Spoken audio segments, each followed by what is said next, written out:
नमस्कार, स्वागत है मॉर्निंग न्यूज में। हनुमानगढ़ से खबर है, जहां जिले के पीलीबंगा थाना क्षेत्र में पुलिस ने अवैध शराब तस्करी के खिलाफ बड़ी कार्रवाई की है। पहली कार्रवाई में पुलिस ने ट्रक नंबर RJ21GB8037 से 545 पेटियों में भरी 6540 बोतल अंग्रेजी शराब बरामद की, जिसे पंजाब से गुजरात ले जाया जा रहा था। ट्रक चालक राणा राम गुदारान को गिरफ्तार कर लिया गया है। ट्रक से अन्य नंबर प्लेट्स भी बरामद की गई है।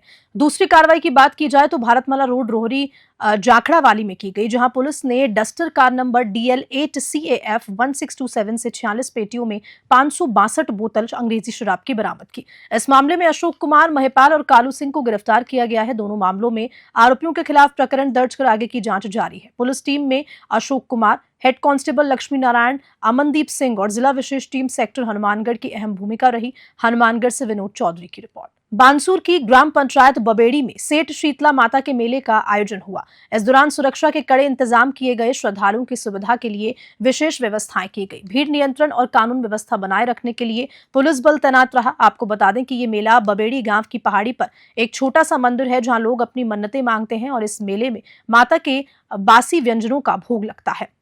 मेला कमेटी के द्वारा कुश्ती का भी आयोजन किया जा रहा है, जहां आखिरी कामरेड की कुश्ती 51,000 की होगी। सुबह से लोगों का आवागमन चालू हो जाता है। तो वहीं पूर्व लोकसभा प्रत्याशी अनिल चोपड़ा भी मेले में पहुंचे और सभी क्षेत्रवासियों को होली व शेड शीतला माता की शुभकामना दी। वहीं ग्राम वासियों ने माला व साफा पहनाकर स्वागत किया।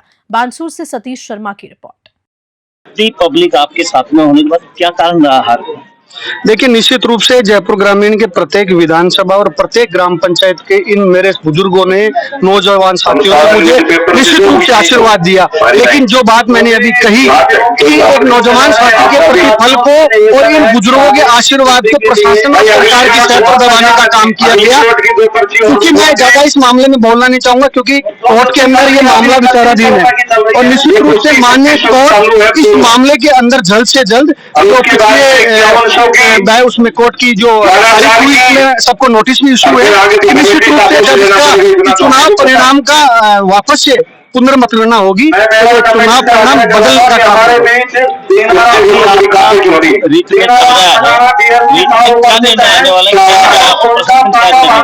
देखिए, निश्चित रूप से पूरे प्रदेश ने, पूरे देश में उस दिन देखा 4 जून को जब परिणाम मेरे पक्ष में था, प्रशासन की सेना से दबाया गया और मेरे 3,000 से ज्यादा मतदान खरीद करने का काम किया। लेकिन सत्य की जीत होगी और एक दिन दोबारा मतगणना होगी तो वो खारिज मतपत्र सामने आएंगे, जिसको ये चुनाव में जीतने का काम करूंगा। आगे की क्या रणनीति? मेरे क्षेत्र के लोगों के बीच में मुझे आने का मौका मिलता है, उनका आशीर्वाद मुझे मिलता है और ये प्यार और आशीर्वाद निश्चित रूप से मुझे मिला और बानसूर विधानसभा से 11,000 से ज्यादा मतों से मुझे इन्होंने, मेरे बुजुर्गों ने, नौजवान साथियों ने जिताने का काम किया। जहाँ भी इनको मेरी आवश्यकता होगी इनके बीच में आने का काम करूंगा और जहां भी मेरे व्यक्ति का पसीना गिरेगा वहां तो अपना खून गिराने का काम आयोजन किया। क्या कुछ कहना है, क्या व्यवस्था रही जो ग्रामवासियों को कोई परेशानी का सामना न करना पड़े? शांतिपूर्ण अच्छी खासी व्यवस्था करी होता है। सभी राज्य के लोग अच्छी कुश्तियां होती है, अच्छे से होता है। इससे आने वाली नए PDB गेम वेम के लिए व्यवस्था पूरा गांव मिलके आसपास के गाँव इसमें सहयोग करते हैं व्यवस्था के लिए। अच्छी व्यवस्था होती है मेले के लिए, सब चीजों के लिए सारी व्यवस्था गाँव अगली बार और भी युवाओं को मतदान करने के लिए अच्छे गेम में आगे से अगली बार 1 लाख रुपए के आसपास। आपकी बार आने वाला प्रोग्राम नहीं है, पिछली बार प्रोग्राम क्या कारण ये रहा कि पिछली बार इससे पहले सांस्कृतिक प्रोग्राम होते थे, उस वजह से जंगल भी लेट हो जाता था, कुश्तियां नहीं हो पाती थी पूरी और व्यवस्था भी थोड़ी, क्योंकि पूरा गाँव उधर व्यवस्था में लग जाता था तो उस वजह से जंगल सही से नहीं हो पा रहा था। तो इस वजह से जंगल को ज्यादा महत्वपूर्ण मानते हुए अब की बार सांस्कृतिक प्रोग्राम नहीं कराया गया। आगे अगली बार का देखते हैं क्या रहेगा, कैसे रहेगा और ये दंगल को ही आगे बढ़ाने की वजह से अगली बार कामरा तो 1 लाख रुपए के आसपास रहेगा, 1 लाख रुपए और ऊपर भी बढ़ा सकता है समाज का, ये तो देखो चलता ही रहता है प्रोत्साहन के लिए सभी युवाओं को, ताकि कुश्ती से ज्यादा लोग जुड़े, एरिया के लोग, इस वजह से ये सारी चीजें व्यवस्थाएं की जाए। फिल्म ऐसा क्या लग रहा है आपको जो कि आज हमारे देश में क्या लागू नहीं रही है, कुछ ऐसा कुछ लग रहा परंतु इलाके का जो भी मुख्य आपका पदाधिकारी को परेशान व्यवस्था है यहाँ और कई बार मुझे इसके मैं आवाज लगाऊंगा बगल में यहाँ पर कुश्ती का जो हमारे देश में नहीं है, भगवान कोई उनके बच्चों को आगे फले फूले समस्या नहीं है। और इसी तरीके से रास्ते पर आगे बढ़े। अगली कुश्ती के लिए जो आने वाले साथी, जब तक मेरा समापन नहीं होगा, जो भी 3100 की कुश्ती की जोड़ मिलाई जा रही है उनकी पर्ची भी जमा दें। जयपुर के कोटकावादा थाना क्षेत्र के रूपाहेड़ी गांव में बीती रात अज्ञात चोरों ने गिरिराज उर्फ मिंटू सैनी की दुकान का ताला तोड़कर 30,000 रुपए का सामान और नकदी चोरी कर ली। दुकान मालिक ने बताया कि वे रात में दुकान बंद कर चला गया था, लेकिन सुबह जब लौटा तो ताला टूटा हुआ मिला और सामान बिखरा पड़ा मिला था। इसी रात चैनपुरा उर्फ खेमराज का बास में भी चोरी की घटना हुई, जहां भोरी लाल जाट के खेत से चोर सबमर्सिबल मोटर निकाल कर ले गए। लगातार हो रही इन घटनाओं में ग्रामीणों में आक्रोश है और उन्होंने पुलिस से जल्द कार्रवाई की मांग की है। कोटकावादा से सौभाग सैनी की रिपोर्ट। भरतपुर से खबर है, जहां भरतपुर के आरबीएम हॉस्पिटल में एक दर्दनाक हादसा हुआ, जब ऑक्सीजन सपोर्ट पर भर्ती महिला ने धूम्रपान करने के लिए लाइटर जलाया। लाइटर की चिंगारी ऑक्सीजन नली से टकराई और अचानक एक बड़ा आग का गोला निकला, जिससे महिला का चेहरा बुरी तरह से झुलस गया। हादसा होते ही अस्पताल में हड़कंप मच गया। आसपास मौजूद लोग तुरंत बत्तन देवी के बेड पर पहुंचे और आग बुझाने की कोशिश की। इस घटना के बाद अस्पताल प्रशासन ने मरीजों और परिजनों से अलर्ट रहने की अपील की है। भरतपुर से विनीत कुमार की रिपोर्ट। नोहर के टोपरिया गांव में दिन दहाड़े चोरी की वारदात हुई। अज्ञात चोरों ने घर से 3 लाख रुपए, 8 तोला सोना और 700 ग्राम चांदी चोरी कर ली। पीड़ित मोहनलाल के अनुसार उनके मामा महेंद्र सोनी और माता विमला सुबह 9:30 बजे खेत गए थे। इसी दौरान चोर मोटरसाइकिल से आए और घर का ताला तोड़कर चोरी की वारदात को अंजाम दे गए। जब पीड़ित परिवार खेत से लौटा तो घर का सामान बिखरा पड़ा था और ताले टूटे। इस घटना से उसके मामा महेंद्र सोनी इतना सदमे में आ गया कि वे एक बार बेहोश भी हो गया। घटना की जानकारी मिलते ही पुलिस जांच में जुट गई। सीसीटीवी फुटेज के आधार पर पुलिस चोरों की पहचान करने का प्रयास कर रही है। मामले की जांच जारी है।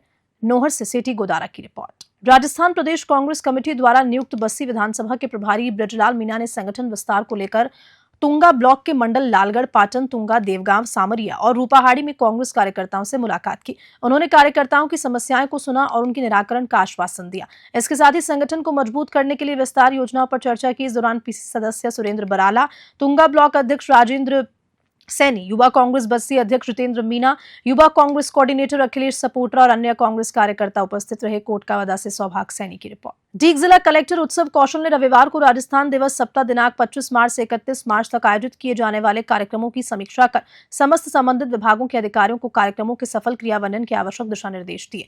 राजस्थान दिवस समारोह के अंतर्गत 25 मार्च को महिला सम्मेलन, 26 मार्च सुशासन सप्ताह, 27 मार्च गरीब एवं अंत्योदय कार्यक्रम, 28 मार्च किसान सम्मेलन और एफपीओ कार्यक्रम, 29 मार्च युवा एवं रोजगार उत्सव, 30 मार्च सांस्कृतिक कार्यक्रम और 31 मार्च को निवेश उत्सव मनाया जाएगा। कलेक्टर ने बैठक में महिला एवं बाल विकास, नगरीय विकास और आवासन, ग्रामीण विकास, कृषि, चिकित्सा एवं स्वास्थ्य, पर्यटन और उद्योग विभाग के अधिकारियों को निर्देशित किया कि वे अपने अपने विभाग द्वारा समय समय पर जारी किए जा रहे गाइडलाइंस की 100% क्रियान्वयन सुनिश्चित करते हुए कार्यक्रमों को जिला स्तर पर भी भव्य रूप से आयोजित करें। ढीक से पंकज शर्मा की रिपोर्ट। धौलपुर जिले के बाड़ी कस्बे में राजस्थान अनुसूचित जाति, जनजाति, पिछड़ी जाति अधिकारी कर्मचारी संयुक्त महासंघ के जिला अध्यक्ष मोहर सिंह बौद्ध के नेतृत्व में एक प्रतिनिधि मंडल ने बाड़ी एसडीएम भगवत शरण त्यागी को सीएम भजनलाल शर्मा के नाम ज्ञापन सौंपा।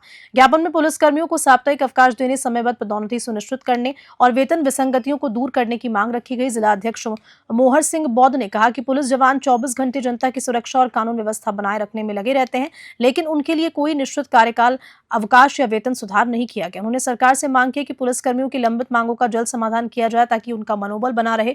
इस दौरान संगठन के कई पदाधिकारी और कर्मचारी उपस्थित रहे। धौलपुर से संजय कसाना की रिपोर्ट। राज्यसभा सांसद रामजी लाल सुमन द्वारा मेवाड़ के प्रतापी शासक राणा सांगा के बारे में दिए गए विवादास्पद और शर्मनाक बयान के विरोध में बसेड़ी के आक्रोशित युवाओं द्वारा रामजी लाल सुमन और अखिलेश यादव का पुतला फूंककर विरोध प्रदर्शन किया गया। रघुराज सिंह हरजूपुरा ने बताया कि राणा सांगा का इतिहास हम सब के लिए प्रेरणादायक और सकारात्मक ऊर्जा से उत्प्रोत कर देने वाला है। रामजी लाल सुमन ने जो ओछी मानसिकता से टिप्पणी की है, उसके लिए उन्हें सार्वजनिक रूप से माफी मांगनी चाहिए, वरना राजपूत समाज सड़कों पर उतरकर विरोध दर्ज कराएगा। पूर्व सरपंच ओमवीर सिंह परमार ने राणा सांगा के वीर प्रतापी शासक के बारे में जानकारी देते हुए रामजी लाल सुमन के प्रति गुस्सा जाहिर किया। बसेड़ी से जेपी शर्मा की रिपोर्ट। आज बड़ी इतिहास को कलंकित करने की सपा के सांसद रामजी लाल सुमन ने जो टिप्पणी की है, मैं इस पर संदर्भ में बोलना चाहता हूँ कि चाहे सतयुग रहा हो, चाहे त्रेता रहा हो, चाहे कलयुग रहा हो, द्वापर रहा हो, लेकिन कलयुग के अंदर महाराणा सांगा से बड़ा वीर योद्धा पैदा नहीं हुआ है। रामजी लाल सुमन जी, माना कि आप लोकतंत्र में चुने हुए लोग हो या तुम्हारे आकाओं द्वारा तुम भेजे गए लोग हो, लेकिन लोकतंत्र इस बात की और इस देश का संविधान इस बात की गवाही नहीं देता है कि आप इतिहास पे या वीर शिरोमणि लोगों पे या महापुरुषों पे ये गलत टिप्पणी करें। आप अपने आप को सुधारें। हम नहीं चाहते कि आगे आने वाले भविष्य में हमको रोड पर उतरने पर मजबूर होना पड़े।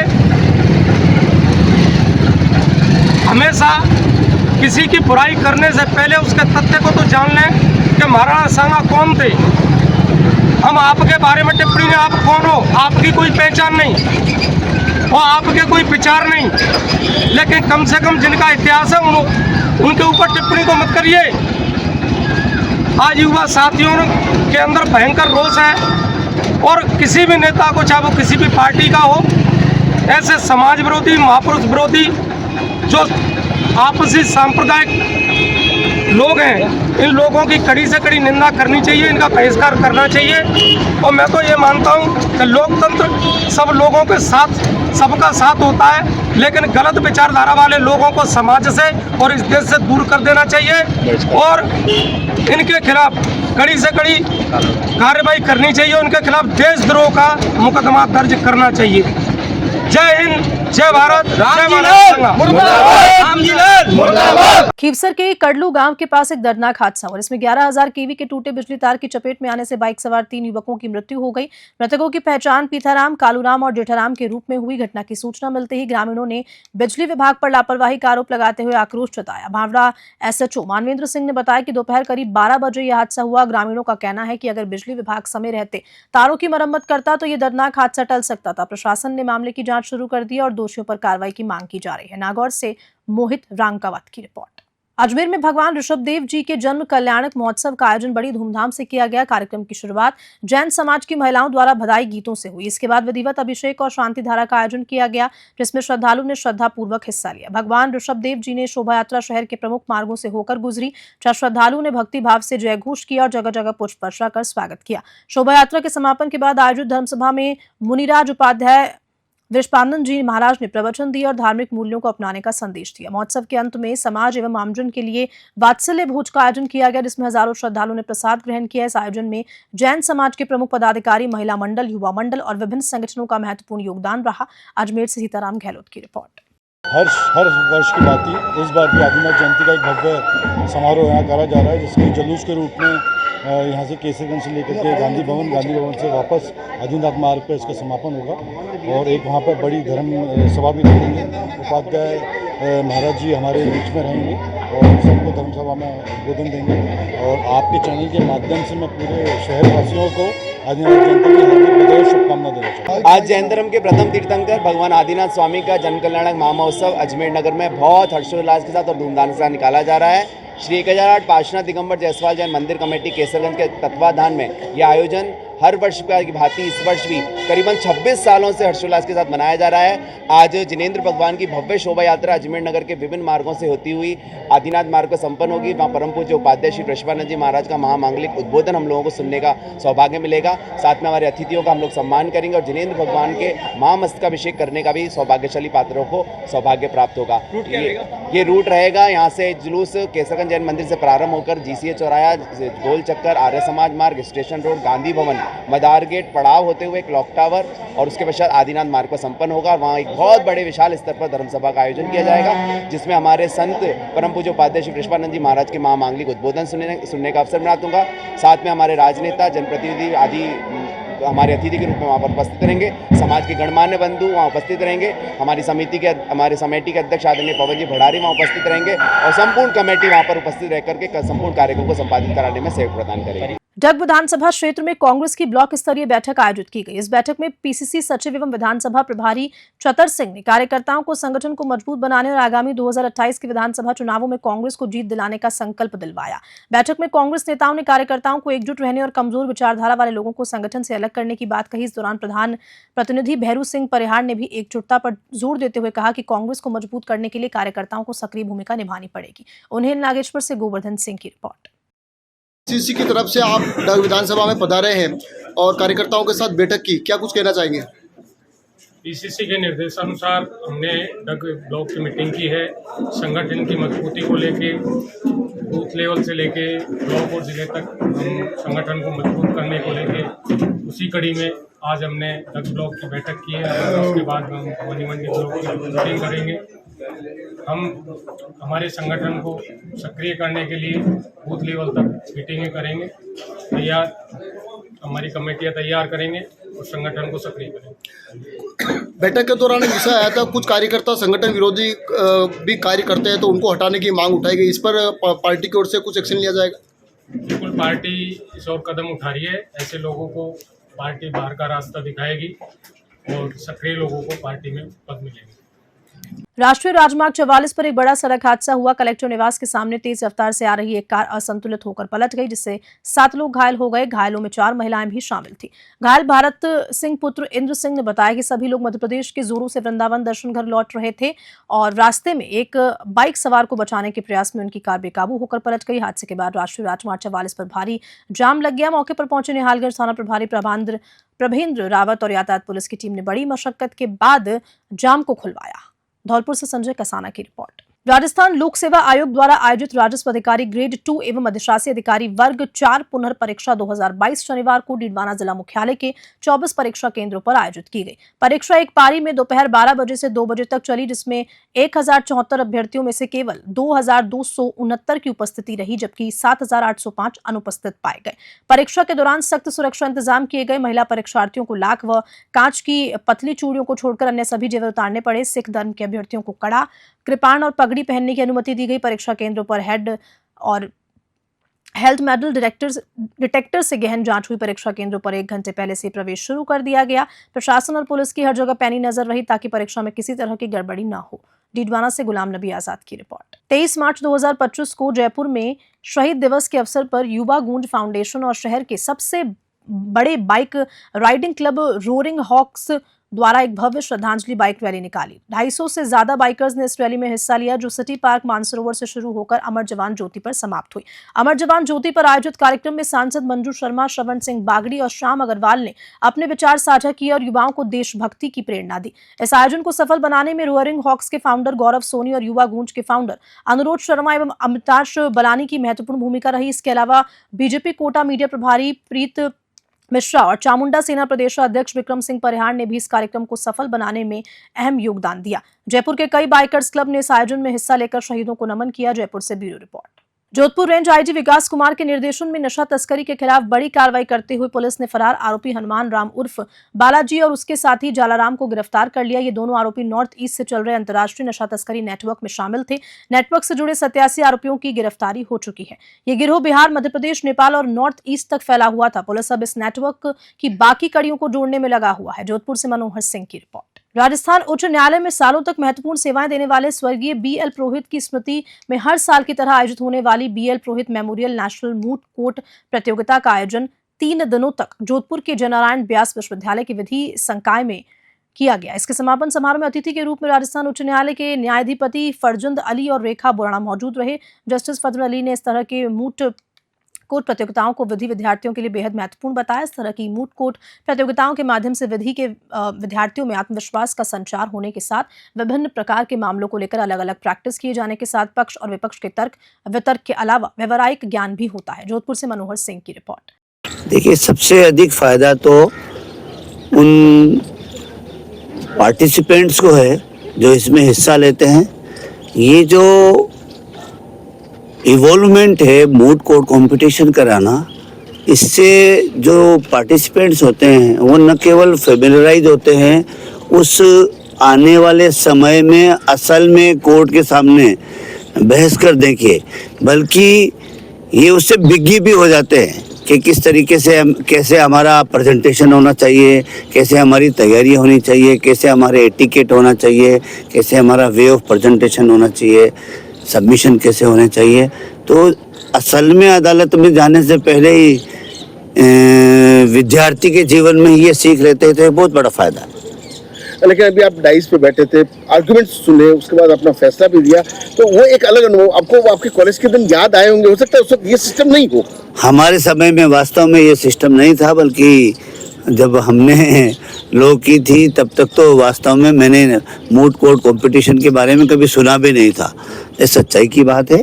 और बाद में जब लॉ स्कूल्स में ये प्रैक्टिस और ये सिस्टम जो चला है, वो मुझे खुशी है कि ये बहुत अच्छा है, छात्रों के विकास के लिए बहुत आवश्यक है। ऐसा होता रहना चाहिए और ऐसा होगा तो अच्छे वकील आएंगे, अच्छे वकील आएंगे तो अच्छी तरह से पैरवी होगी, लोकतंत्र मजबूत होगा, न्यायपालिका में पारदर्शिता बढ़ेगी। न्यायपालिका में पारदर्शिता के लिए जरूरी है कि वकील मजबूत हो, और वकील मजबूत होने की बुनियाद इस स्कूल से शुरू हुई। डिडवाना जिले के नावा थाना पुलिस के द्वारा शादी का झांसा देकर ठगी करने वाले गिरोह का पुलिस ने पर्दाफाश किया। ठगी करने वाले लुटेरी दुल्हन एवं उसके साथी को पुलिस ने गिरफ्तार किया।